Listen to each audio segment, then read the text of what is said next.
Quisiera compartir con ustedes, vamos a tratar de hacer una sola charla, voy a tratar de unir los dos pensamientos que están ahí, no sé si, para que ustedes un poquito juntos veamos lo que la Escritura dice acerca de la iglesia y sus compromisos. Pareciera que hay una fuente a veces que nos dice que, bueno, Cristo ya hizo todo, por lo tanto ya está. Y como que no hay necesidad de que la iglesia haga algo. Y creo que es un pensamiento errado, y aparte de ser errado, creo que no se condice con la verdad de la Escritura. Y quiero llevarles un poquito al libro de Mateo. ¿Por qué Mateo?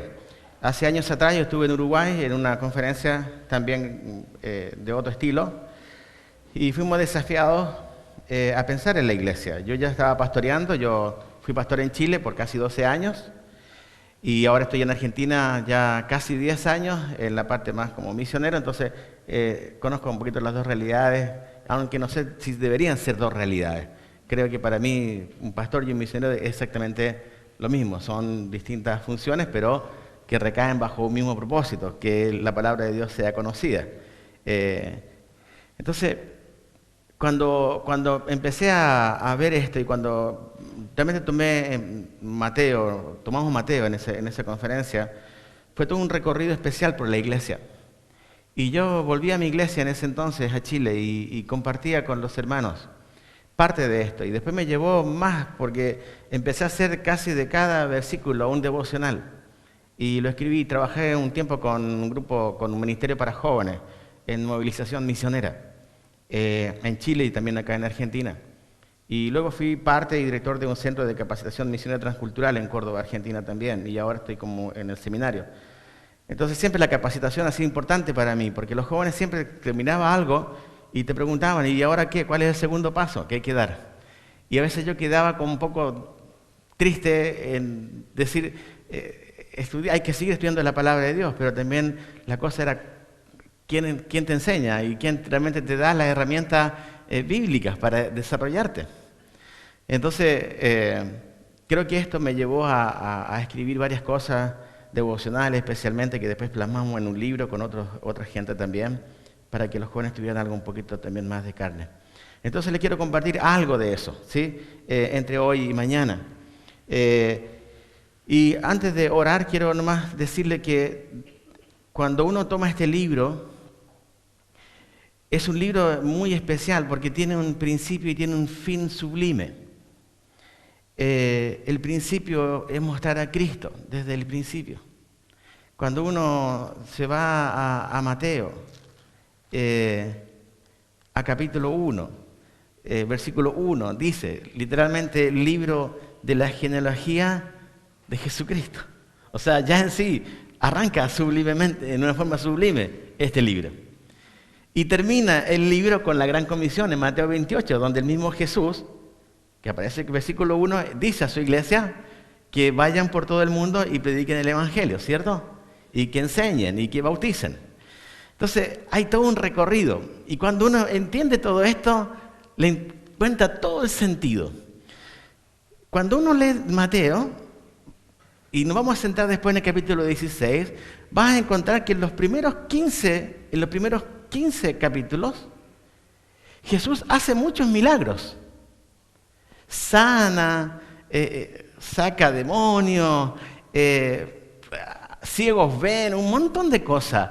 Pero de capítulo 16 en adelante, tú tienes muy pocos milagros. Y la pregunta que me hice fue, ¿por qué? Porque es que, porque la gente ve muchos milagros en Cristo, ¿cierto? Pero en Mateo 16 hay como un quiebre, no un quiebre, hay no sé cómo llamarle, algo que divide el libro. Y lo primero que vemos en los primeros 15 capítulos es un Cristo mostrándose como Cristo, es decir, el enviado. A través de muchas cosas portentosas, fuertes, grandes, eligiendo a sus discípulos, etc. Pero de capítulo 16 en adelante, vemos a un Cristo que va a trabajar incesantemente con 12 hombres para llevarles a Mateo capítulo 28. No sé si me explico lo que quiero decir. Los primeros 15 versículos, o sea, capítulos, son casi para mostrar, Mateo se da el tiempo de mostrar quién es Cristo y su todo poder. Capítulo 16 en adelante va a mostrar a un Cristo que va a estar mostrando desde capítulo 16 hasta el 28 qué es la iglesia para Cristo. Y los principios que queremos sacar son, el primer principio es Cristo mostrando que Él se quiere comprometer con su iglesia. Y la segunda parte es la iglesia, lo que Él va a pedir, que la iglesia se comprometa con Él. Y lo tercero que vamos a ver mañana, si Dios quiere, y estoy con vida todavía, es Cristo, la iglesia, el compromiso que tenemos con una sociedad perdida. ¿Está? Entonces vamos a tratar de arrancar con algunos pensamientos. ¿Sí? ¿Oramos al Señor, les parece? Padre, estamos muy, pero muy contentos. Yo estoy muy animado, Señor, de ver a mis hermanos y hermanas, saber, Señor, de que tú tienes un pueblo que quiere aprender tu palabra, quiere interiorizarse. También recordar, Padre, muchas cosas de las que ya se han dicho, muchos quizás ya la conocen, ya saben, pero es una forma de alentarnos, Señor, y de ver lo que tú estás viendo, de creer que tú, Señor, realmente hiciste algo grandioso en nuestras vidas y ese algo grandioso tiene que mostrarse también al resto, Padre.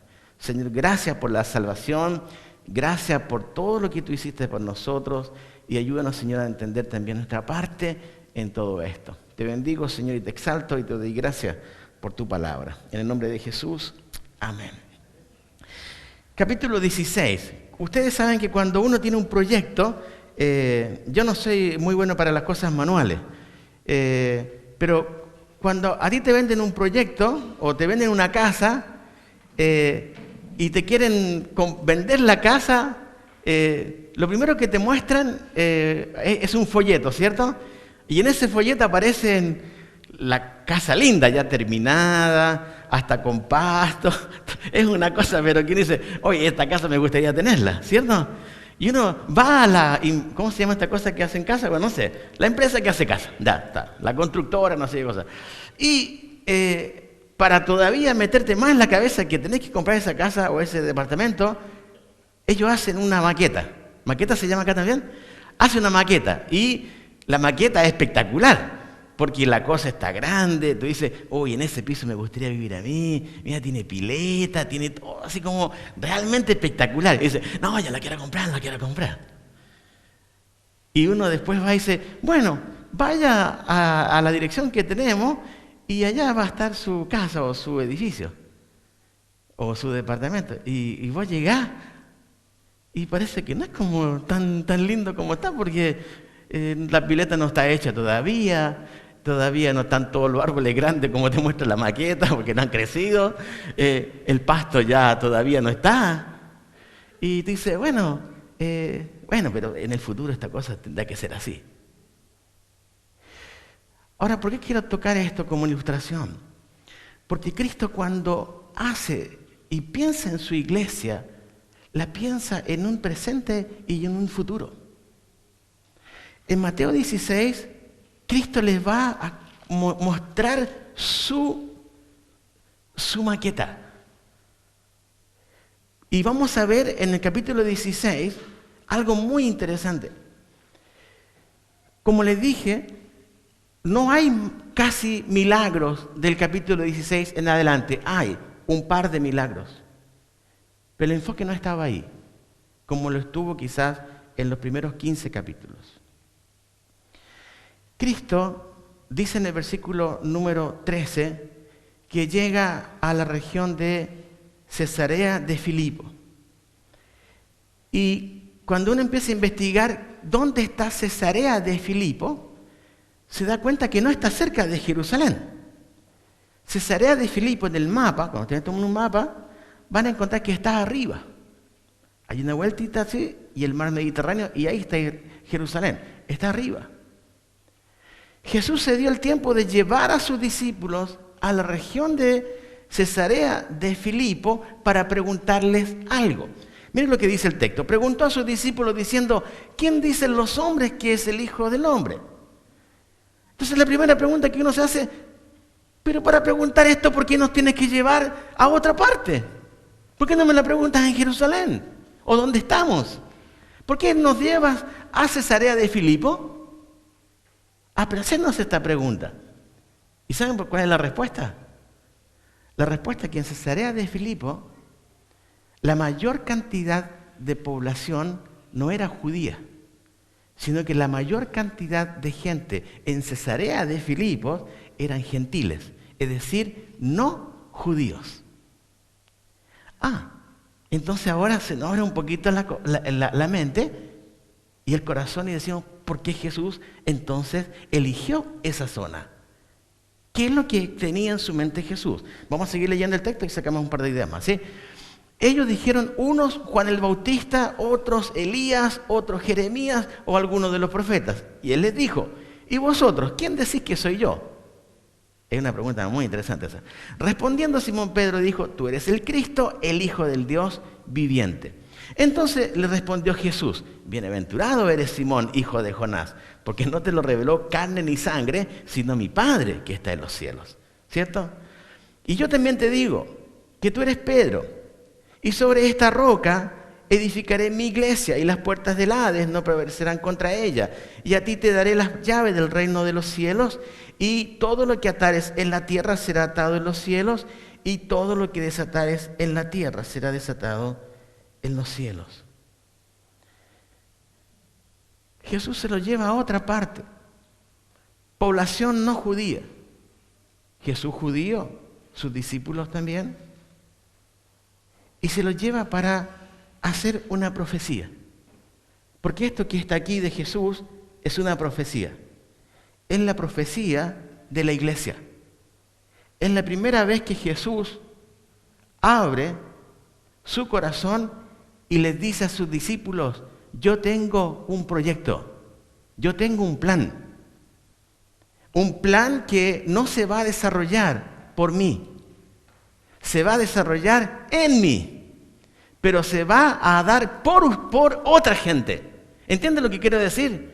Este plan de Jesús no es que Él iba a hacerlo, Él iba a dar todas las herramientas, pero iba a levantar una iglesia.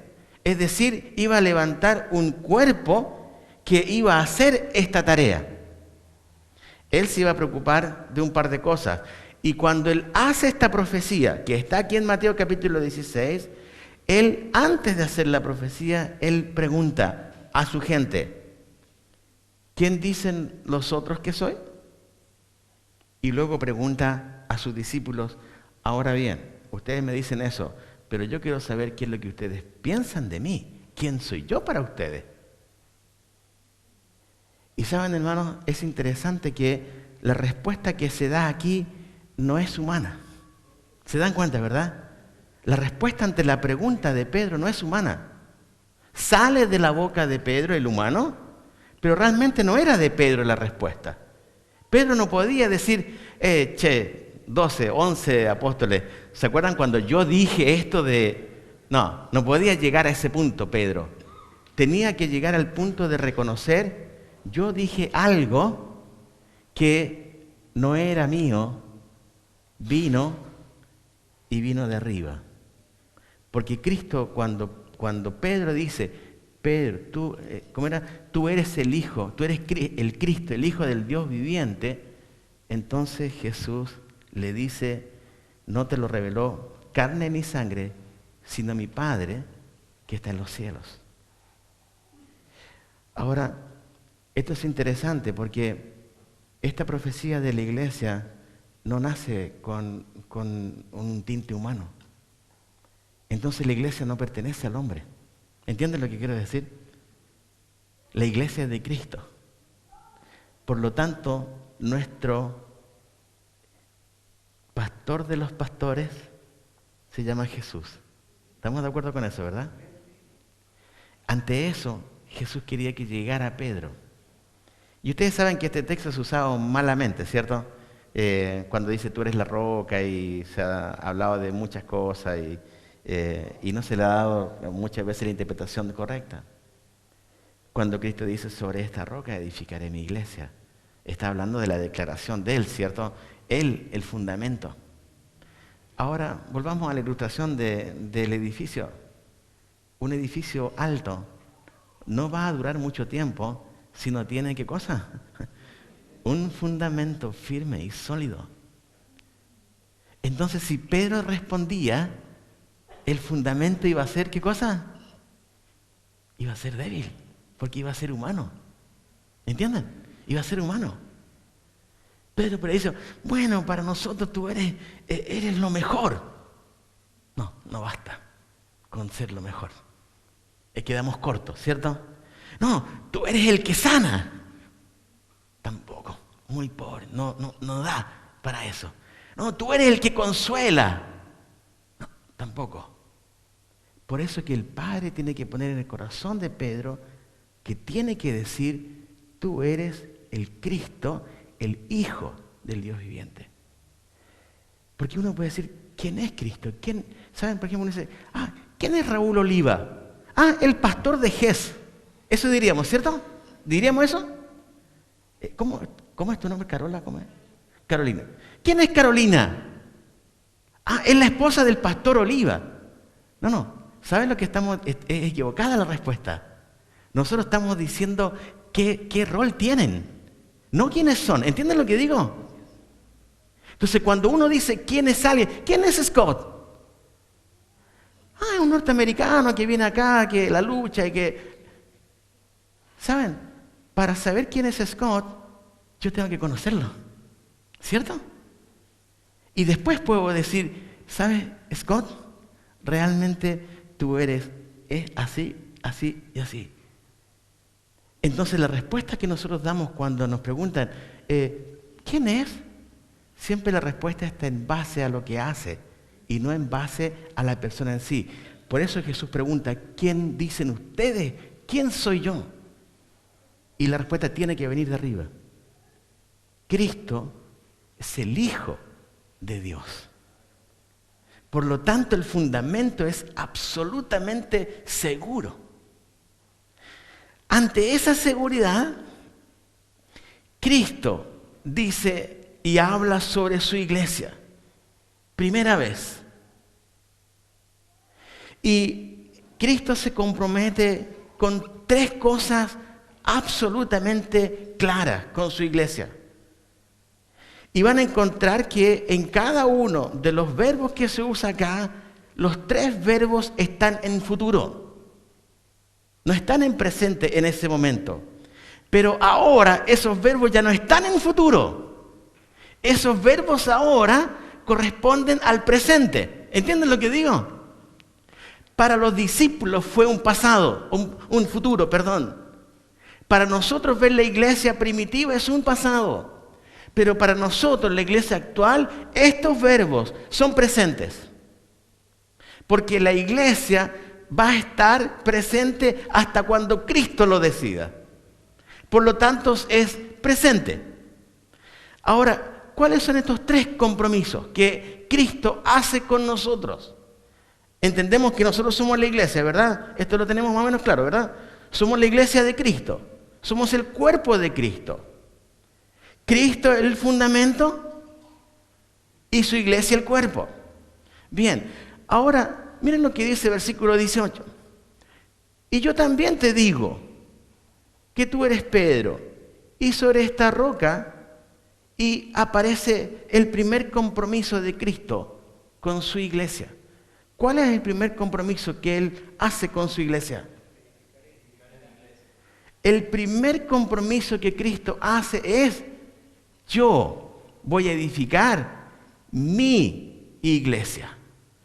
Aquí creo que dice mi iglesia, ¿cierto? Este es bueno saberlo. Este es bueno darse cuenta de quién es la iglesia. Porque cuando uno entiende esto, entiende que es parte del cuerpo. Y como soy parte del cuerpo, ¿quién me edifica? Es Cristo. Obviamente a través de pastores y maestros. Esto dice la Escritura. Entonces tenemos un conflicto ahí. Porque cuando uno trabaja en la construcción, contrata a un jefe de obra, ¿cierto? Y el jefe de obra es el encargado de contratar a gente para que hagan distintos trabajos. Entonces tiene que elegir a un electricista, o así se llama, no sé, bueno, un electricista, tiene que elegir a un plomero, tiene que elegir a todos. Si un contratista contrata solamente plomeros para todo el edificio, ¿un edificio en qué se convierte? ¿Ya? Se convierte en una gran cosa rara. No sé el nombre. Si un contratista contrata únicamente eléctrico o electricista, ¿en qué se transforma un edificio? ¿Sabes por qué? Digo esto porque la iglesia, tú y yo, somos parte del cuerpo. Entonces vos y yo tenemos una parte clara. No todos somos piernas, no todos somos pies, ¿cierto? Esto dice Pablo. Vamos a ver después el compromiso entonces que tiene que tener la iglesia con Cristo. Porque si él marcó la primera parte como yo voy a edificar mi iglesia, entonces porque Él la va a edificar y la edifica y hace a su novia lo mejor posible. El segundo compromiso que Él hace está en el mismo versículo, ¿cierto? Dice, y las puertas del Hades no prevalecerán contra ella. Creo que esto lo mencioné un poquito en Córdoba. Esta figura, por muchos años, fue predicada al revés. Porque las puertas del Hades no prevalecerán contra ¿quién? ¿Quién es ella en este texto? La iglesia. Entonces la pregunta que hago es, la iglesia está afuera, esta es la figura de un castillo, ¿eh? De una fortaleza. Esto es lo que está en la mente, es la figura de un castillo. En ese entonces ustedes acuérdense que las invasiones, cuando venían los pueblos invasores, el lugar de refugio era justamente una ciudad amurallada o una fortaleza. Ahora la pregunta que le hago a ustedes es, si el Hades tiene puertas, entonces ¿dónde está la iglesia? ¿Está adentro o afuera?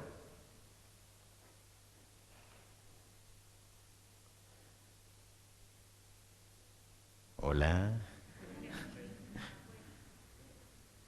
¿Saben? Por años hemos creído que la iglesia está encerrada y que la iglesia está en un castillo. Esto no dice la Escritura en Salmos. La Biblia dice, castillo fuerte, ¿es la iglesia? No, castillo fuerte es nuestro Dios, que es muy distinto. Ahora, vayan a la figura de una fortaleza. El segundo compromiso de Cristo a su iglesia es que iba a ser una iglesia vencedora. Es decir, ni el Hades iba a poder contra el ímpetu, contra la fuerza, contra la garra, contra el poder que la iglesia tenía. Son las puertas del Hades las que tienen que caer. La iglesia está afuera. Y saben, hermanos, esto es muy interesante. Porque la iglesia en sí es más que vencedora en Cristo Jesús. Entonces, cuando la iglesia se autocompadece, deja de ser vencedora y deja de hacer la obra que tiene que hacer. Cristo, desde el principio, dice que ni el Hades, ni el infierno, ni el enemigo, ni Satanás va a poder. Porque la fuerza con que la iglesia avanza va a ser potente y va a ser divina. Este compromiso no varió. Por eso lo de Care, y por eso lo de Lutero, y por eso lo de la iglesia primitiva. Porque es irracional pensar que la iglesia primitiva, azotados, amenazados, muertos, capítulo 7, 60. muerto Esteban. Arranca capítulo 8 diciendo que salen expulsados y dice que salen expulsados predicando el evangelio. Esto es irracional. O mejor dicho, es sobrenatural. La iglesia creyó que era vencedora en Cristo Jesús. Y no la detuvo la amenaza, no la detuvo los azotes, no la detuvo la intimidación y no la detuvo ni la muerte. Y fueron adelante porque Cristo había dicho a su iglesia, yo me comprometo, yo les digo, las puertas del Hades no pueden aguantar la presión de la iglesia. Y este compromiso, hermano, a mí me encanta. Porque, ¿vieron cuando está este pacto matrimonial? Los que están casados, en salud, en enfermedad, en pobreza o en riqueza, y uno ahí va y te dice eso la persona que está delante tuyo y dice, ya, bueno, firmamos nomás, ya está. Y firmamos y nos comprometemos. Ahí está súper sana la cosa, ¿cierto? Porque está todo bien, tienen plata para la fiesta, todo. La cosa no está ahí, el problema pasa después. ¿Han visto ustedes que algunos matrimonios se han separado porque ya salud no hay? ¿O porque el dinero no hay? Es porque el pacto se rompió. Porque el pacto fue humano. Y porque el compromiso no viene de arriba. Y Cristo no es como nosotros. Cristo va a cumplir su palabra. Y se comprometió a edificar a su iglesia. Y se comprometió a ser una iglesia vencedora. Y ahora en el versículo 19 hace su tercer compromiso con la iglesia.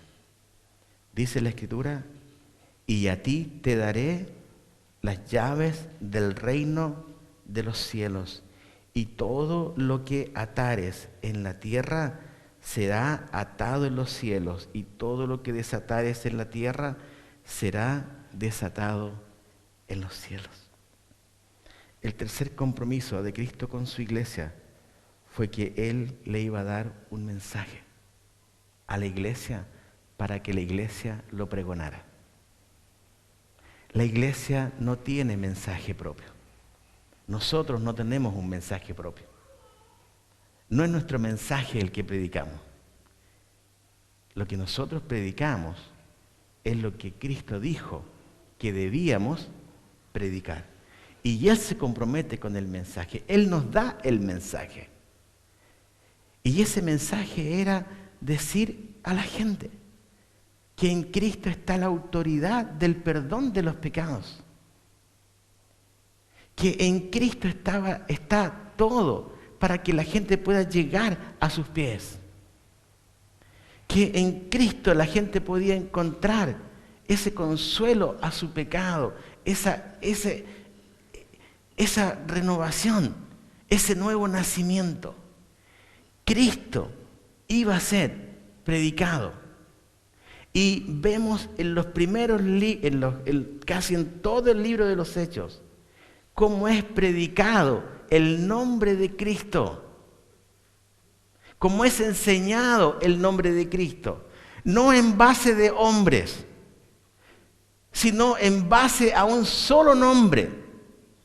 Como dice el libro de Hechos en capítulo 4, versículo 12, que no hay ni un nombre bajo el cielo dado a los hombres para que sean salvos. No hay otro nombre. Entonces Cristo da el mensaje. Entonces uno dice, ya está todo hecho. Cristo edifica su iglesia, Cristo la hace vencedora y más encima Cristo la hace mensajera. Le da un mensaje a esta iglesia. Y dice, ya está, entonces ya estamos bien.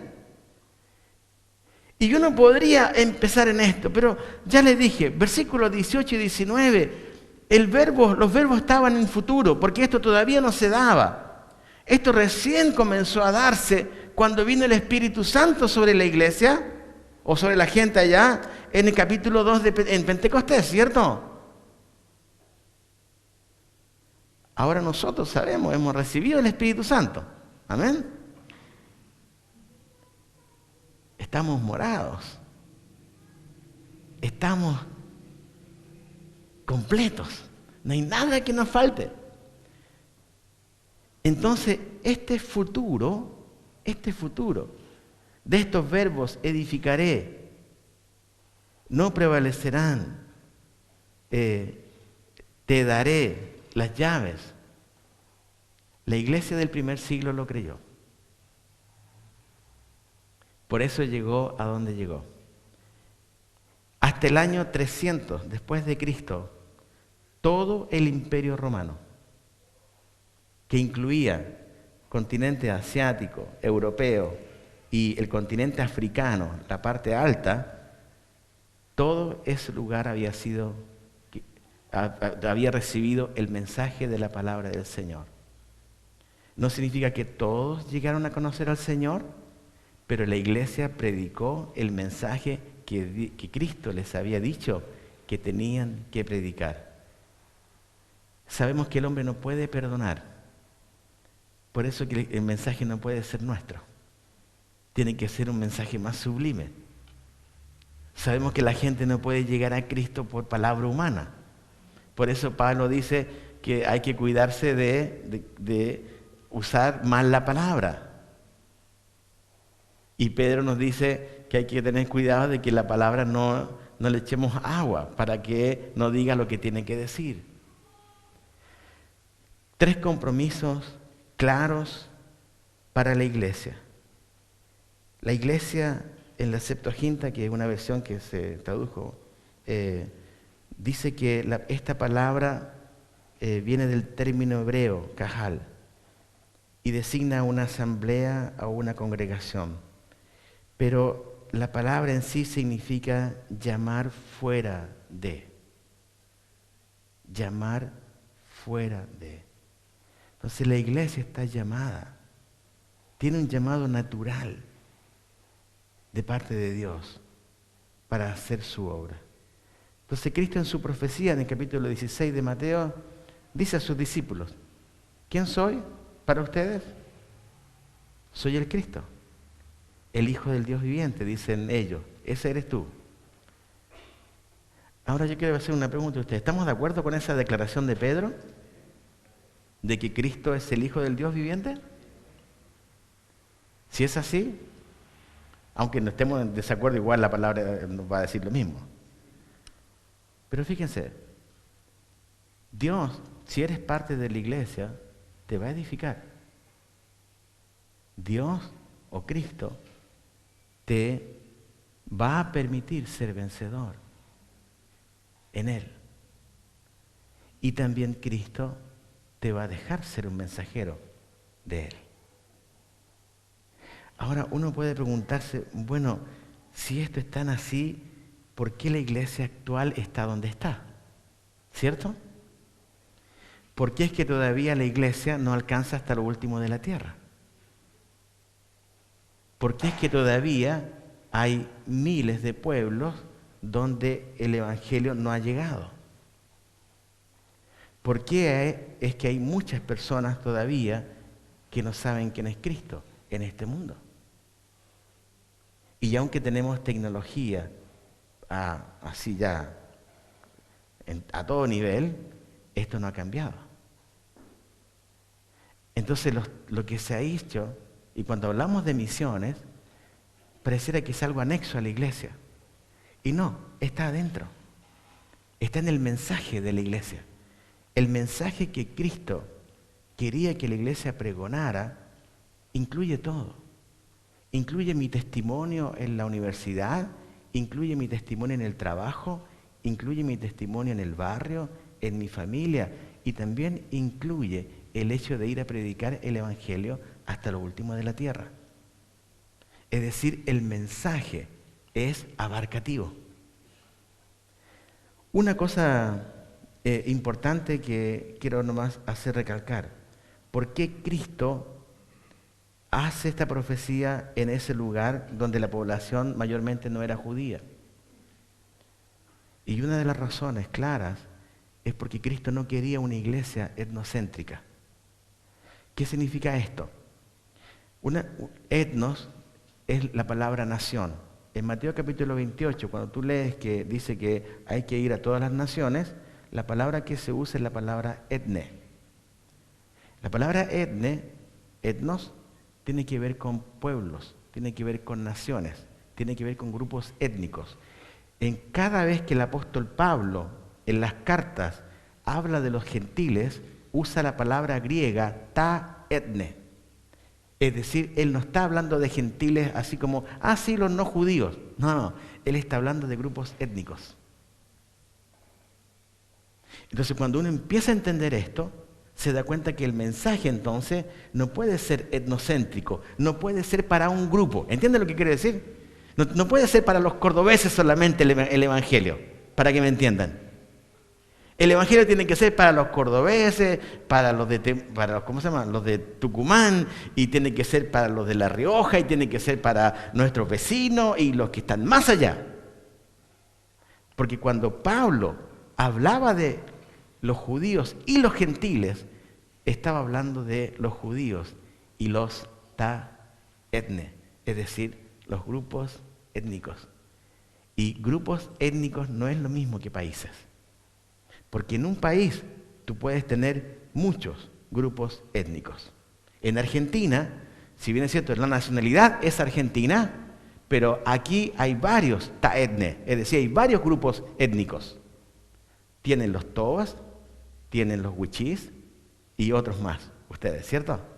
Van al lado en Brasil y van a encontrar que, sí, la nacionalidad es brasilera, pero los ta etne, es decir, los grupos étnicos, son muchísimos. Y los peruanos también, en la parte amazónica. Y la gente boliviana también. Y así en muchas partes. En África exactamente lo mismo. En Asia exactamente lo mismo. Hoy se habla de más de 300 países en el mundo, pero son miles de grupos étnicos. Es decir, son los judíos y miles de ta etnes. ¿Entienden? Esto transmitió Jesús a su iglesia desde el principio. ¿Sabe por qué esto no se dio a entender? Porque nosotros empezamos a seleccionar qué queremos enseñar a la iglesia. Entonces colocamos todo en cápsulas. Vamos a enseñar esto hoy día. Santidad de Dios. Excelente. Lo enseñamos también como seminario. Pero cuando yo disocio la santidad de Dios del mensaje, ¿sabe lo que pasa? Yo tengo un Dios santo, santo, santo. Y ellos no importa si tienen un Dios que es un pagano. Entonces Cristo mira y dice, no, iglesia, esto no es así. Este no es el mensaje. El mensaje es que vos tengas a Dios santo, santo, santo, y también que este grupo, y estos grupos, y este de allá, y este de allá, y este de allá, también lo tengan. Porque Cristo murió. Juan 3:16. Lo sabemos de memoria, ¿cierto? Porque de tal manera amó Dios al mundo. Y eso incluía judíos y gentiles, judíos y ta etne. ¿Está? 3 compromisos importantes. Primero es, Cristo edifica a su iglesia. Segundo compromiso, Cristo iba a hacer a esta iglesia vencedora a pesar de todo. Vamos adelante. Y tercera cosa, Cristo se compromete con un mensaje que realmente iba a ser revolucionario y que iba a transformar vidas. Compromisos claros de parte de Jesús. Voy a pasar rápidamente a los compromisos de la iglesia. Afírmate, iglesia. Aquí yo tuve que afirmarme también cuando aprendí esto. Cristo es Dios, lo creemos, ¿verdad? Y con Dios no se juega. ¿Estamos de acuerdo con eso? Una de las cosas que tenemos que tener es temor a Dios, como iglesia, como individuos. Cristo va, habla con sus discípulos, le dice no digan nada todavía acerca de esto. Pero en el versículo 21 hay un giro importante. Y Jesús va a mostrar ahora, yo les voy a decir que el compromiso que yo hice con ustedes es muy serio. Ahora, Cristo va a colocar en la palestra lo que Él espera de su iglesia. Entonces, aquí es donde, hermano, yo creo que Dios nos ayude a entender esto que, bueno, si Cristo hizo todo, entonces ya está. La gente va a venir sola, porque Dios los va a llamar. Sí, esto lo creemos. Karen lo creía, todo el mundo lo cree. Pero fíjate que Cristo va a hacer ver con cosas muy claras a su iglesia qué es lo que Él espera de su iglesia. ¿Sí? Bien. Antes de entrar ahí, yo les quiero decir que en ninguno de los versículos que vamos a ver, Cristo pide un santo. Y voy a ir un poquito más lejos. Dios no quiere santurrones, sino que Dios quiere gente, y Cristo quiere una iglesia que Él lavó y que sabe que son pecadores. ¿Cierto? Porque si tenemos que reconocer, tendríamos que reconocer que seguimos siendo pecadores. Que nos duele el pecado, claro que nos duele. Y que de repente nos gustaría ya no estar más en esta tierra para no pensar mal, para no sentir mal. Sí. Cristo va un poco más allá. Versículo número 21. Desde entonces, ¿se acuerdan lo que les dije de los primeros capítulos? Cristo toma a sus discípulos, pero desde entonces, desde la profecía en adelante, todo lo que viene, hermanos, yo no puedo tocar todos los demás capítulos, pero yo les animo y te animo, Raúl, porque todo lo que viene después calza, pero la higuera. Pero mañana lo digo, no hay idea para no confundirle. Desde entonces comenzó Jesús a declarar a sus discípulos que le era necesario ir a Jerusalén y padecer mucho de los ancianos, de los principales sacerdotes y de los escribas, y ser muerto y resucitar al tercer día. Desde entonces, es decir, desde que Él hace público a sus discípulos cuál era su proyecto, porque hasta ese entonces los discípulos eran seguidores de Cristo. Pero, ¿qué pasaba si Cristo se iba? ¿Qué pasaba si Cristo no estaba? Entonces Cristo abre su corazón y les dice, este es mi plan, ustedes son mi plan. Desde entonces. Y lo primero que Jesús les dice, el primer paso que les muestra es, esto va a ser con padecimiento y va a ser con muerte. Por eso dice, padecer mucho de los ancianos, de los principales sacerdotes y de los escribas, y ser muerto y resucitar al tercer día. Lo primero que le marca a la iglesia es, todo esto que yo le dije arranca con padecimiento, arranca con muerte, pero termina en victoria, en resurrección. Pero no puede haber resurrección si no hay, ¿qué cosa? Esa es la cosa. No puede haber resurrección si no hay muerte. Y sabemos que le costó el padecimiento. Y el primer llamado es, iglesia, tenemos que tener claro que el padecimiento va a ser normal en nuestra vida cristiana. Esto dice Filipenses, se nos dio juntamente con el creer, ¿qué cosa? El padecer. Y por eso leemos en el libro de los Hechos, yo soy un enamorado del libro de los Hechos, porque veo una iglesia a pesar del sufrimiento, llevando la cruz adelante y pregonando el evangelio, no importaba el costo. Iban a tener el ejemplo de su maestro. Hoy escuchamos en muchas iglesias, para de sufrir, ¿cierto? Cristo está para ti, para animarte, para consolarte, todo para ti. Es verdad, pero es para ti, con el propósito que sea para otros. Cristo lo hace en ti, no para que quede en ti y en mí, sino para que sea de bendición a otros. El padecimiento de los primeros cristianos lo sufrieron ellos, pero fue de bendición para muchos. La persecución de Hechos 8 fue padecimiento para ellos, pero fue de bendición para aquellos que recibieron la palabra del Señor. Entonces tenemos que salir de esta cosa, no quiero que me pase nada, no, van a pasar cosas. Es una prueba. Hermano, vos firmarías si Cristo te dice padecimiento, primer compromiso que quiero de ti. ¿Sabes cuando algunos dirían, no, vamos a ver eso también? Padecimiento. Mira lo que sigue el texto.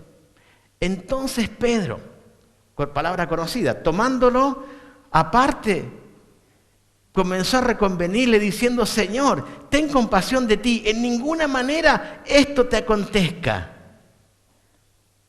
Pedro me hace pensar en los guardaespaldas. ¿Viste los guardaespaldas cuando van así como chocha la gente para que no tengan al tipo importante? Bueno, es como así se lanza Pedro. ¿Cómo? No podés hacer esto. No te podés morir. Y Pedro quiere asegurar a su maestro. Buen corazón de Pedro. Él quiere que su maestro no muera. Y quiere darle seguridad.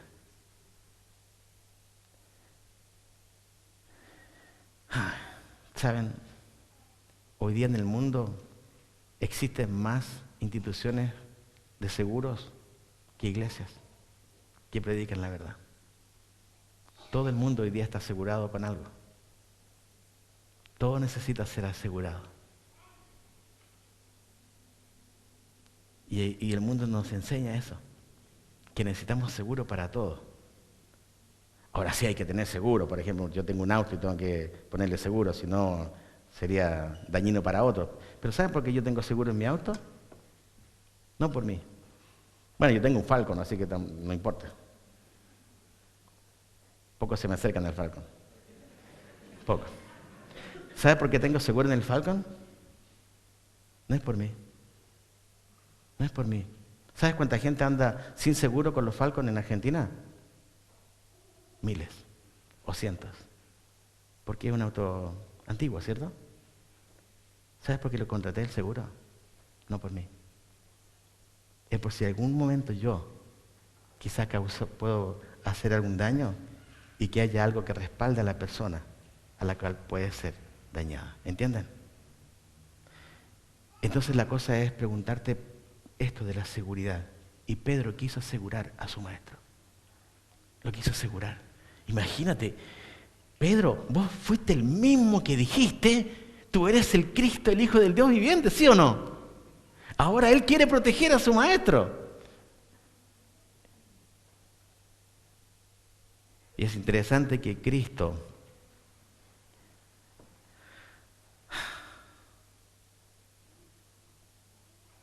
no responde ahí nada, pero sí le dice, pero él volviéndose, dijo a Pedro, ahí sí, quítate delante de mí, Satanás, me eres tropiezo porque no pones la mira en las cosas de Dios, sino en las de los hombres.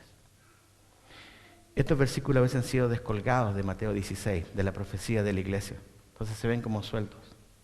Y hermanos, hay una cadena. Ustedes saben que en el año más o menos 1200 al 1400, la Biblia no estaba separada ni en capítulos ni en versículos. Eran libros. Era el libro de Mateo, era la epístola a Filemón, no estaba separada como tenemos aquí. Esto se hizo para ayudar, pero no, originalmente son libros enteros. Entonces a veces las divisiones ayudan, pero a veces no, porque nos disocian del texto. Ahora, fíjate que acá, ¿por qué uno se pregunta por qué es que Cristo se enoja tanto con Pedro? ¿Por qué? Porque lo que está haciendo Pedro no es malo, ¿cierto? No era tanto para que Jesucristo se enojara así como y tratarlo como lo trató. Quítate delante de mí, Satanás.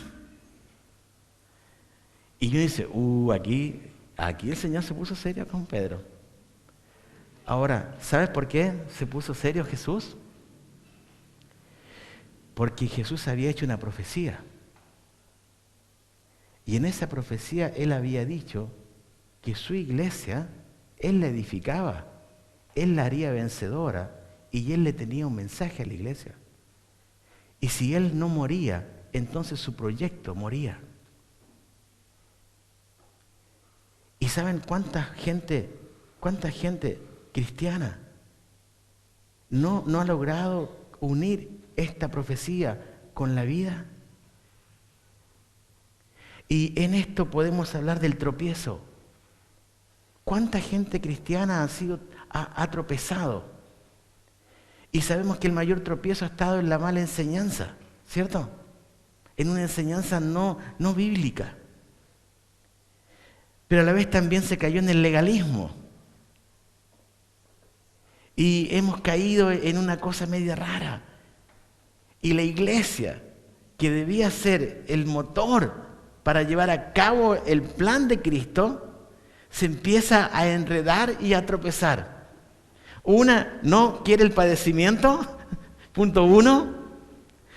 Quiere estar segura siempre.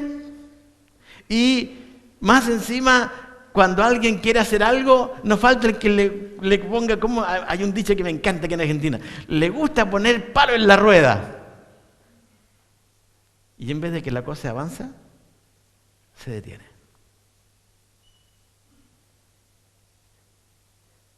Entonces, porque Jesús dice, ¿por qué no pones mira las cosas de Dios sino de los hombres? Entonces Jesús dijo a sus discípulos, y este es el versículo clave, si alguno quiere venir en pos de mí, níguese a sí mismo, tome su cruz y sígame. Yo le puse esto aquí como autocomplaciente, ser autocomplaciente. Porque si no me niego a mí mismo, entonces me satisfago a mí mismo, ¿cierto? Esa es la contraparte. Si no me niego a mí mismo, me satisfago a mí mismo. Si no me niego a mí mismo, me satisfago a mí mismo y dejo de satisfacer a Cristo, ¿cierto? Es lógico. No hay ninguna ciencia en esto. Ahora, este pasaje es importante porque cuando se disocia, se usa mucho en los campamentos para jóvenes. Yo trabajé mucho con jóvenes por muchos años. Entonces este era como el versículo, como el caballito de victoria, ¿cómo se llama? Era como el lema, así como, bueno, joven, entonces tienes que negarte a ti mismo. Y con esto, sí, ya, y todos los jóvenes iban con todos saliendo de los campamentos para ganar el mundo.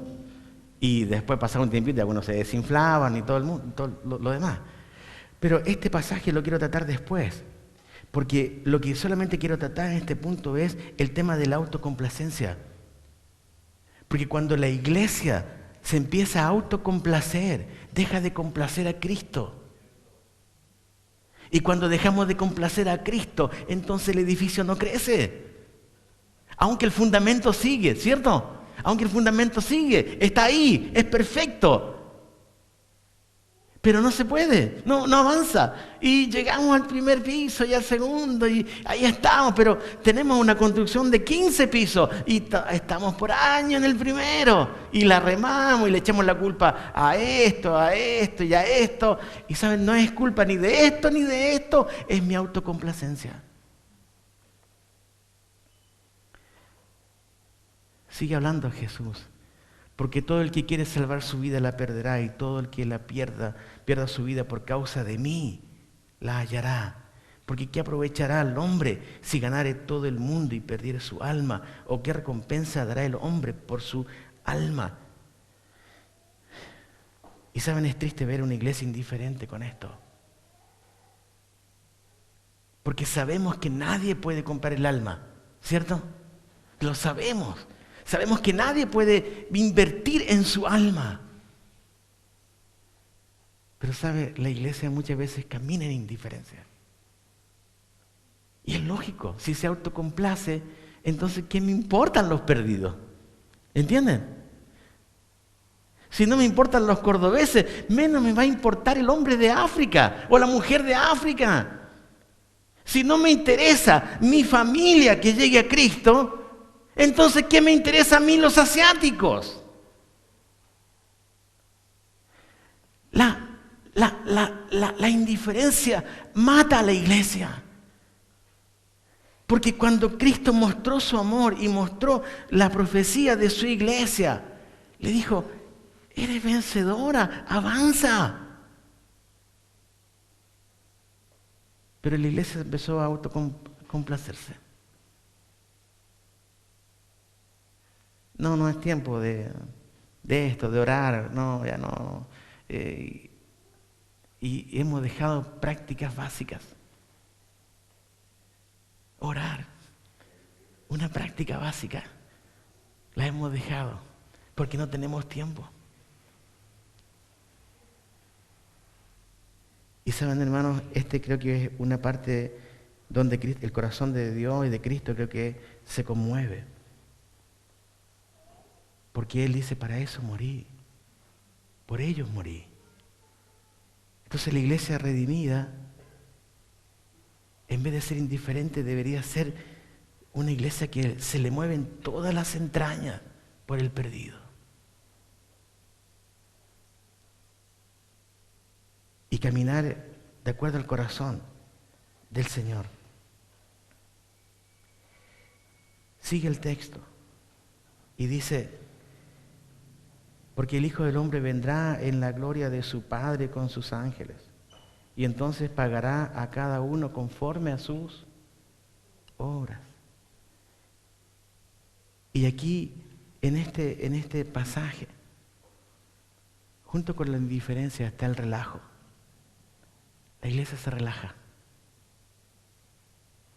Y saben, como la iglesia dice, bueno, si Cristo ya pagó por mí todos mis pecados, ya estamos. Y saben, estos versículos, la iglesia los esconde. ¿Viste lo que dice el texto? Dice que Cristo viene. Y cuando uno pregunta, hermano, estamos de acuerdo que Cristo venga, queremos que Cristo venga, la mayoría de la gente dice, ¿qué decimos? No lo quieren decir, ¿cierto? Porque yo voy a decir algo. La gente dice, amén, claro que Cristo venga. Ahora te pregunto en serio, ¿quieres que Cristo venga?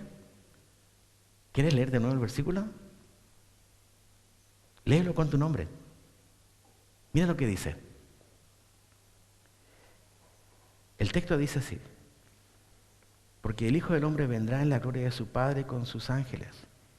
Entonces pagará a cada uno conforme a sus obras.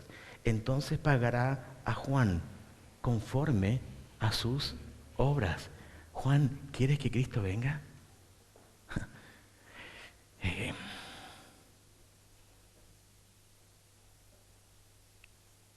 Eso es una vida. Eso es estar en paz con Dios. Romanos nos dice que no hay condenación para el que cree, ¿verdad? Eso lo creemos, absolutamente. Estamos en paz. Dios hizo la paz con el hombre, ¿cierto? Entonces, ¿este pasaje lo borramos de la Biblia? Total, ya Cristo hizo la paz. Entonces lo sacamos. Cortamos el versículo de que Cristo va a venir un día y va a decir, Raúl, vení, tengo que hablar con vos. Muéstrame tus manos. Porque voy a pagarte según tus obras. No la salvación. Una vez, el fundamento está firme, absolutamente firme. La llegada al cielo, hermanos, va a ser distinta. Y tengo que decirlo porque la Biblia lo dice. Si queremos ser bíblicos, entonces hay que predicar lo que la Biblia dice. Y la Biblia me dice que no va a juzgar. Cristo va a venir por su iglesia. y va a venir, porque este pasaje está en contexto con la iglesia. Desde entonces, ¿entienden? Desde entonces Jesús comienza a hablar con sus discípulos y le dice, este es mi proyecto, estos son mis compromisos, ahora también yo espero de vos tus compromisos. Y mi compromiso es que un día yo vengo y te voy a pedir cuenta. Y voy a pagar a cada uno. No dice voy a pagar denominacionalmente, no dice voy a pagar eclesiásticamente, no dice voy a pagar a la gente que está en Tucumán o en Córdoba completo. No dice tampoco, porque viste, uno dice, ¿cómo está así? Oh, es que mi esposa ora mucho. Ella ora mucho, dice el esposo. Entonces uno se escuda detrás de la esposa, ¿cierto? No, a ver, Jesús va a decir, a ver esposa, quítate, ¿vos oraste? No, es que mi esposo es el que evangeliza, a él le gusta hablar de Cristo, pero yo como que soy como tímida, quítate esposo. ¿Evangelizaste? Entonces, ¿saben lo que pasó? Se nos quitó esta imagen de Cristo juez. Entonces dejamos solamente al Cristo juez ¿para quiénes? Para los malos, para los pecadores, para los perdidos. No, queridos, no es así. Cristo viene a su iglesia y a buscar una iglesia redimida y una iglesia que tiene que dar cuenta por lo que Dios le puso en sus manos. Ahora viene la gran pregunta, ¿qué es entonces ser iglesia? Y con esto quiero terminar. Porque dejé un versículo atrás por lo mismo. Pero antes quiero decirte otra cosa. El joven rico va y le pregunta, ¿se acuerdan? Eso está más adelante, en Mateo 19. Conectado con todo desde entonces. Y el joven rico se le dice, ¿qué cosa? ¿Qué dice el joven rico? Maestro, bueno, ¿qué haré para tener la vida eterna? Eso dice, ¿cierto? Y Jesús le dice, bueno, tienes que decir algunas cosas. ¿Eso le dice? No, tienes que hacer. Y le tira los mandamientos. No, pero esto ya está... Ya estábamos con estos mandamientos, yo los guardé ya desde niño. Bueno, ahora anda y vende lo que tienes y dalo. Respuesta del joven rico. Maestro bueno, ¿qué haré para tener la vida eterna? Anda, vende y dalo. ¿Es una acción o es un pensamiento? Es una acción. Entonces Cristo no quiere cristianos de aquí, quiere cristianos de hecho. Tiene una iglesia de hecho. Jesús le dijo, firma tu compromiso al joven rico. ¿Qué hizo el joven rico? No puedo firmar esto. Hermano, esto no quita en absoluto la soberanía de Dios, ni la obra consumada de Cristo, para nada. ¿Saben lo que hace Cristo? Es corroborar quién es su iglesia. Nada más. Es corroborar quién es su iglesia. Mateo también dice, no todo el que me dice, ese pasaje, ¿sabes? Cuando lo entendí, me dio vuelta. No todo el que me dice, Señor, Señor. Y llegué a la conclusión, entonces no es tema de decir, es tema de vida. Porque los ejemplos que pone Cristo son cosas de vida, ¿cierto? Y deja que en ese relato se diga, pero no, yo no hice tal cosa, ¿se acuerdan? No hice esto, no saqué demonios y todo lo demás, no te conozco. ¡Oh, qué terrible esa frase! No te conozco. Y la peor, apartados de mí. Ya está. Impactante. ¿Saben? Yo estoy convencido que hay mucha gente que no es cristiana, pero dice ser cristiana. Yo vengo del mundo católico. Yo me convertí a los 20 años de edad. Era un católico, pero full, de los muy buenos. Realmente, muy buen católico. Yo quería ser cura, de los curas franciscanos. Me gustaban por la humildad, la sandalia, toda la cosa. Dios tenía, gracias a Dios, tenía otro plan, ¿cierto? Y ¿saben? Me di cuenta que sí es posible cambiar. Porque eso fue hasta cuando yo tenía 20 años. Hoy tengo 51. Si yo hubiese creído que el catolicismo era suficiente, entonces no me cambio. Necesito a Cristo. Necesito un Salvador. Y Él se glorificó. Ahora, le quiero llevar a Mateo capítulo 16, versículo 24. Porque este pasaje está relacionado con el capítulo 16, en los versículos que Jesús habla de su iglesia, en el versículo 18. Dice la escritura ahí en el versículo 24, entonces Jesús dijo a sus discípulos, si alguno quiere venir en pos de mí, níguese a sí mismo, tome su cruz y sígame. La palabra que más me llama la atención de todas ellas es la palabra sí. Es un sí condicional, no es un sí afirmativo, es un sí condicional. Si alguno quiere venir en pos de mí, tiene que hacer esto, esto y esto. ¿Estamos? Bien. Este versículo es espectacular. Es un filtro. Porque Jesús lo coloca como un filtro. Dice, si alguno quiere venir en pos de mí, niéguese a sí mismo, tome su cruz y sígame. Hasta ese entonces pareciera que era como algo de uno, ¿cierto? Como voluntad propia.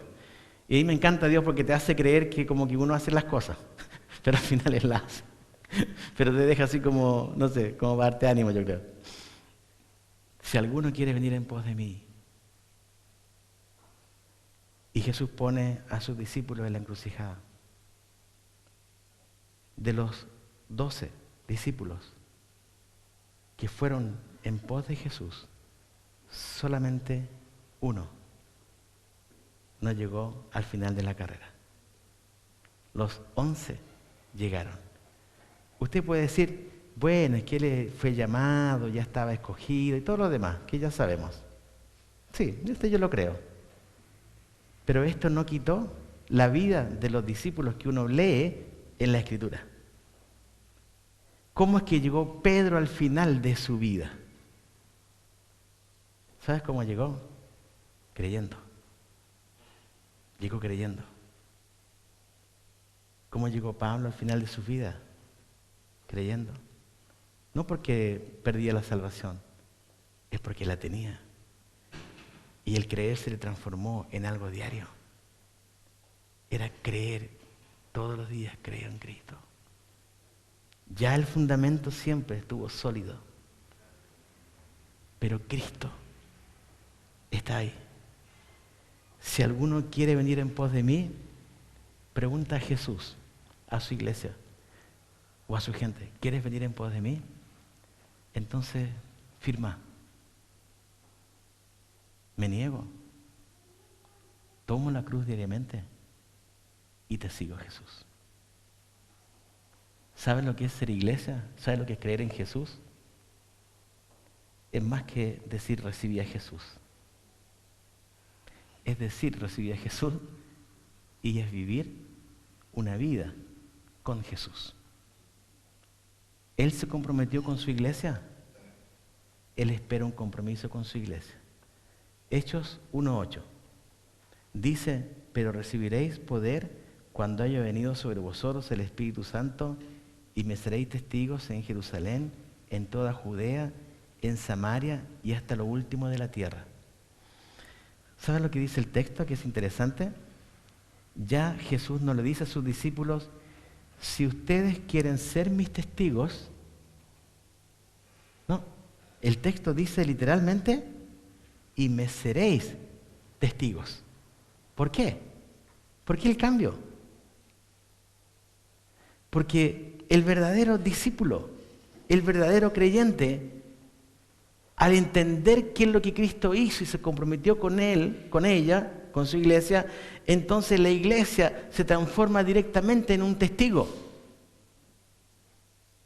Entonces hay gente que pasa toda la vida como discípula y hay un cambio. Vamos a estar siempre a los pies de Cristo, siempre. Pero ¿sabe? Hay un cambio.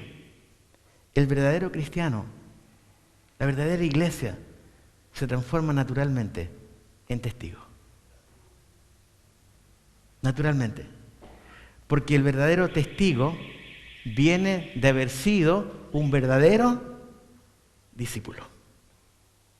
Porque el que fue en pos de Jesús y actúa en vida, no sin luchas, no sin pecado, pero actúa y vive su vida en Cristo, naturalmente es un testigo. Por eso que Hechos no da opción a la iglesia de un sí condicional. En Hechos 1:8 es: y me seréis testigos aquí, acá, aquí y allá. Y no te estoy preguntando, iglesia, dice Jesús, si te gusta o no te gusta. Hay que ir. Mateo capítulo 28, exactamente como Hechos 1:8. Cristo se comprometió con nosotros. Ahora también la iglesia se compromete con su Señor. Esta es la iglesia verdadera. Y caminamos junto con el Señor.